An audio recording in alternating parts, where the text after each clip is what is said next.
હાલો બોલ શ્રી રામદેવજી મહારાજ કી જય કાઈ ની માટે મારું બોલ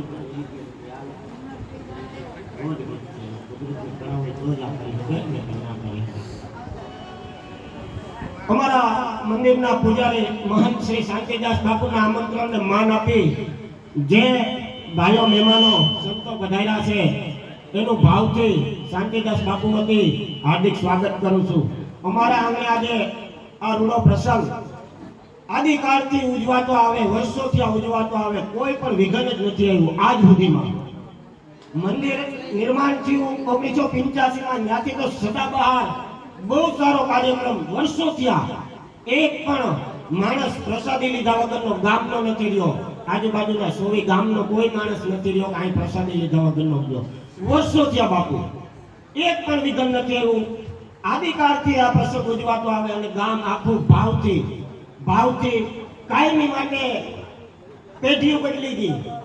અમારા હતા ને અમારા વડવાઓ હતા, અમારા છોકરા તૈયાર થઈ ગયા હતા. ઈનોય રંગ, ઈનોય ગલાલ, ઈનોય બેન્ડ વાજા, ઈનોય ધજા ગામમાં આખામાં ઘરે ઘરે પધરામણી કરે અને ઈનોય ભોજન ને પ્રસાદી. ધન્યવાદ છે અમારા શાંતિદાસ બાપુને કાપડીને. અને યોગીદાસ બાપુ ચિન્મસ્તી પધારેલા મહાન સંત, એમનું હાર્દિક સ્વાગત કરીએ છીએ. અને નિલેશ બાપુ, સંજય બાપુ એમનું ફૂલહાર અને સાલ ધરાવી પધરામણી કરાવી અને હાર્દિક સ્વાગત કરીએ છીએ બાપુને. તો તાલીઓના ગણગણાટથી વધાવશો બાપુને સ્વાગત કરીએ. ધન્યવાદ અમારા આંગણે આજે તમે આવ્યા બાપુ. ખૂબ અમારો પ્રસંગ ઉજળો કર્યો. બાપુના વંદન છે, ધન્યવાદ છે. ફૂલહારથી સ્વાગત કરો બાપુ. જોરદાર તાલીઓથી વધાવો બાપુને. યોગીદાસ બાપુ, સંજય બાપુ વતી અને સાલ પુષ્પ ગ્રહણ કરી અને હાર્દિક સ્વાગત કરશે. તાલીઓથી ગણગણાવો. વિમલભાઈ પ્રજાપતિ બહુ સરસ, ખૂબ સરસ ગણપતિ વંદના કરી, રામાપીરના ભજન આરાધના કરી, બહુ સારો રાઉન્ડ માર્યો વિમલભાઈ. એમને પણ હાર્દિક સ્વાગત કરીએ છીએ. એમને તાલીઓથી ગણગણાટ લગાવો વિમલભાઈ પ્રજાપતિ.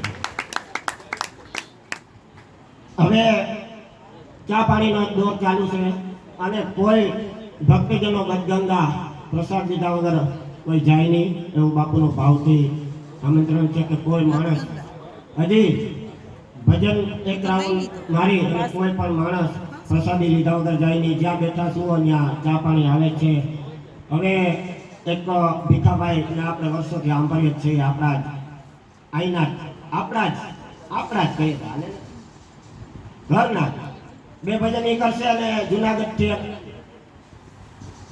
ભાવેશ બાપુ પધાર્યા છે, એના પણ આપણે અને બે દોર સાંભળશું ભાવેશ બાપુના પણ. બોલ રામદેવજી મહારાજ કે. હવે એક માણા વિશે જે બે વાતો કરવાની છે તે દેવ ફેબ્રિકેશન જુનાગઢ. આમ તો આપણા જ ગામના, એની જન્મભૂમિ અહીંયા. છોકરીઓની, એના બાપાની તો ક્યાંક બીજે છે. છોકરીઓની જન્મભૂમિ અહીંયા. જે હિતેશભાઈ વાઘેલા કહેવાય, જમનભાઈ. હવે એને બાપા સપનામાં આવ્યા, 12 બીજું ફેરી અને ટાવર ઉભો કરી દો કે ભાઈ પોખરેડા આદિ મારું કામ અધૂરું મેલીને તું જુનાગઢ વયો ગયો. એને પાછું અહીંયા આવવું પડ્યું બાપુ. આપણો અવડો ધજાનો ટાવર ઉભો કર્યો અને સર ઉપર ધજા 12 મહિના સુધી કડકડે ધજાનું એક સ્થળ દેખાડી દીધું. એવા દેવ સ્ટીલ જુનાગઢ, એનો પણ ધન્યવાદ. અને હજી વારંવાર એવા કામ કરે છે. આપણી શમશાને વાળી સીડીઓ બનાવી દીધી, ધૂણાની ગ્રીલ બનાવી દીધી. બાપાના ગર્ભગૃહમાં જાટવાનો દરવાજો આ વર્ષે અર્પણ કરી દીધો. દરવાજો એક પણ રૂપિયો લીધા વગર, એક પણ અપેક્ષા થાય નહીં. અને એ માણસે નિસ્વાર્થે ભાવથી સારું અને બહુ સારું કામ કર્યું. એવા હિતેશભાઈ વાઘેલા, એને પણ ખૂબ ખૂબ ધન્યવાદ. એને પણ તાલીઓના ગડગડાટથી વધાવો. અને હજી બે દરવાજા બાકી છે, જે રામ ભગવાનનો, શંકર બાપાનો. એ શૈલેષભાઈ વાઘેલા, હિતેશભાઈ એક બનાવી દે. વાહ ભાઈ વાહ, બાપા એને ઘણું દે. રામદેવજી મહારાજ બોલ રામા પીરની જય.